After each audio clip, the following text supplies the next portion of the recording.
It also was due to a class action lawsuit because buyers had no representation under the law. Well, now they do, and buyer agents protect buyers' interests every day. The issue is who should actually make that payment, the seller or the buyer, and what should the sales price be? You have to add in the commission paid by the buyer to the sales price to know the true price paid by the buyer.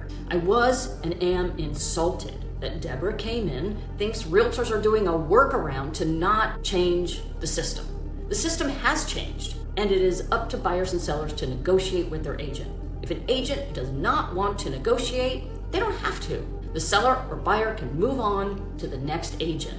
Realtors are licensed professionals who deserve to be compensated for their expertise and the services that they provide. Again, the only way to really shake things up would be to sever the cord and say that buyers and sellers have to pay their own agents. In other countries, this is how it's done. Listing agents list properties and buyers go directly to the listing agents. They can choose to hire a buyer's agent, and most choose not to do that. It's very difficult to get comparable sales, and usually inspections aren't done. This approach has not changed prices for buyers, not at all. Ms. Kamen goes on to say, quote, moving forward, post-settlement, the rules that the sellers pay their own agents and buyers pay their own agents. If you work with the real estate agents, it's up to you to pay them. That was what was supposed to happen, which should have brought a lot more competition and negotiation into the marketplace. This could not be further from the truth. All the settlement did was remove the buyer agent commission from the MLS. We have to have a buyer agency agreement in writing before we show property in person or virtually.